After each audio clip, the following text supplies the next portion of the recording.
Hello, my name is Erin, and this is my FitnessGram data analysis.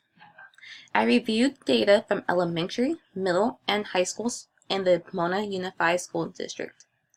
I will be giving data on demographics, populations, males, females, and health fitness zones from San Antonio Elementary School and Emerson Middle School.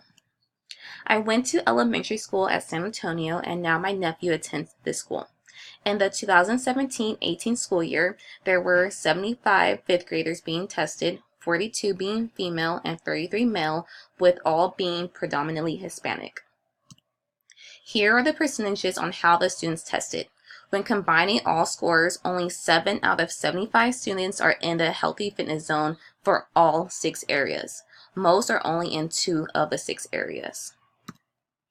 Moving on to Emerson Middle School, I also went to this school, and some of the special needs students I worked with at an after-school program go here as well. In the 2017-18 school year, there were 221 7th graders being tested, 115 being female and 106 being male, with all also being predominantly Hispanic. Here are the percentages on how the students tested. When combining all scores, 34 of the 221 7th graders are in the healthy fitness zone for all 6 areas. The second highest number is 55 students in the healthy zone in 5 out of the 6 areas.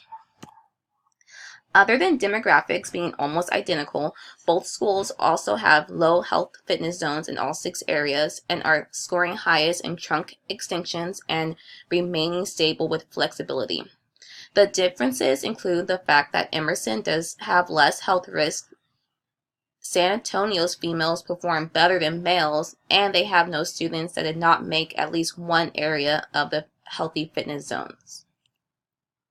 Overall, this data can help teachers and schools determine what areas need to be focused on. Reducing health risk and improving physical fitness is part of healthy living. This information can be applied in classrooms to develop lesson plans that promote growth in the healthy fitness zones. Thank you.